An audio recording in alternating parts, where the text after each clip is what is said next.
Cansado de bancar o governo e ser um escravo do sistema? Então, bem-vindo ao Fora da Gaiola. Aqui, construímos a sua liberdade. Olá, sejam muito bem-vindos. Hoje, o nosso papo é sobre dinheiro. Mas calma, não daquele jeito que a gente vê por aí todo dia. Vamos mergulhar numas regras que não estão escritas em lugar nenhum. As leis secretas que realmente governam a riqueza. E, principalmente, entender a diferença gigantesca que existe entre ganhar dinheiro e, o mais difícil, conseguir mantê-lo. Olha, essa frase aqui é simplesmente o ponto de partida perfeito para a nossa conversa. Porque a verdadeira liberdade financeira não é sobre ter muito, mas sobre estar no comando do que se tem. Se não for assim, a própria riqueza acaba virando uma espécie de prisão. Pois é, vamos pensar nisso um pouco. É uma pergunta que, muita gente se faz. Como pode? Alguém ganha uma fortuna e quando a gente vai ver, pouco tempo depois, a pessoa está de volta na estaca zero. Às vezes até pior do que antes. Isso não é só azar, não. Esse fenômeno revela uma verdade muito profunda sobre a nossa relação com o dinheiro. E é exatamente esse mistério que a gente vai desvendar. E aqui a gente chega no coração da questão. Receber uma bolada de dinheiro é só o começo, é o evento. O verdadeiro desafio, a habilidade que de fato constrói um legado, é saber como preservar e, mais ainda, multiplicar essa grana. Esse termo é ótimo, síndrome do grande cheque. Ele descreve perfeitamente a armadilha psicológica que acontece. A mente da pessoa simplesmente não está preparada para um salto tão grande e repentino. Aí ela começa a gastar como se aquele dinheiro que foi um evento único fosse a nova renda mensal. É aí, sabe? É aí que o relógio começa a contagem regressiva para o desastre. E esse gráfico aqui torna tudo muito visual, né? Imagina só, um corretor de imóveis fecha um negócio incrível e bota no bolso R$200 mil de comissão. A sensação é de ser o rei do mundo. Mas a realidade é que a renda média dele é 10 mil. A síndrome faz com que a pessoa ajuste o padrão de vida dela lá para o pico dos 200 mil e não para a média de 10 mil. E isso financeiramente não se sustenta de jeito nenhum. E para quem ainda acha que isso é exagero, bom, esse dado da Forbes é um verdadeiro soco no estômago. 80%. Pensa bem nesse número. 80%. Isso não é só uma estatística fria, é um alerta, um grande aviso. Fica claro que manter a riqueza é uma competência que precisa ser aprendida, desenvolvida. Não é algo que a gente nasce sabendo, de jeito nenhum.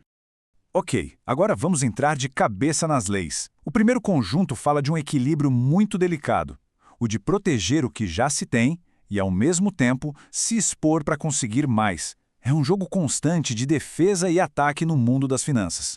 A primeira lei é pura estratégia de defesa. Manter a vida financeira na sua, em segredo, não tem nada a ver com egoísmo. É inteligência estratégica pura. Isso protege de gente querendo se aproveitar, preserva amizades e relações familiares e, no mundo dos negócios, impede que a concorrência saia copiando suas melhores ideias. Agora, em total contraste com a lei anterior, essa aqui é sobre ir para cima, sobre ataque. Ninguém nunca construiu uma grande fortuna jogando só na segurança. A verdade é que a criação de riqueza está diretamente ligada a abraçar riscos. Riscos bem calculados, claro. O exemplo do Bitcoin é perfeito para ilustrar isso. Lá no comecinho, era uma aposta de risco altíssimo. Ninguém sabia no que ia dar.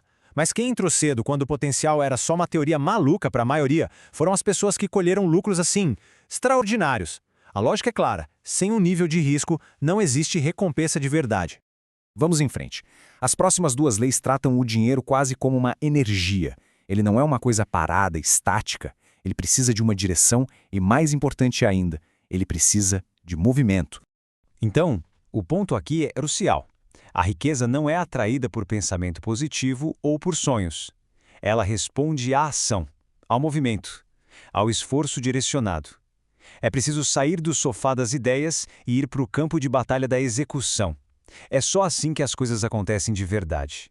Essa analogia da Ferrari é sensacional para entender isso. Ficar só sonhando com o carro não vai fazer ele aparecer na garagem. Agora, usar esse sonho como gasolina para criar um plano concreto e, o mais importante, executar esse plano, isso sim muda o jogo. E o mais legal é que mesmo que a Ferrari não venha, a situação financeira de quem agiu vai ser infinitamente melhor do que a de quem só ficou sonhando. E isso já puxa o gancho para a quarta lei. O dinheiro foi feito para circular, para se mover. Deixar ele parado na conta corrente rendendo nada é a pior coisa que se pode fazer. Ele precisa trabalhar, ser investido, gerar mais dinheiro, criar oportunidades. Eu acho fantástica essa forma de ver. Dinheiro entediado. É isso. Ele fica lá, parado, improdutivo, perdendo valor para a inflação. Agora, o dinheiro em movimento, bem investido, diversificado, é como ter um pequeno exército de funcionários trabalhando 24 horas por dia. Chegamos agora nas 3 leis finais, e essas aqui, olha, talvez sejam as que mais podem transformar a vida de alguém. Elas conectam diretamente os nossos hábitos de consumo com a nossa programação mental, com as nossas crenças mais profundas. Parece óbvio, né? Mas a ideia aqui é um pouco mais profunda. A questão não é não gastar nunca. É entender que a riqueza não sobrevive a um vazamento constante. Pensa num balde furado. Se você só joga água dentro e nunca conserta os furos, uma hora ele esvazia. É matemática simples.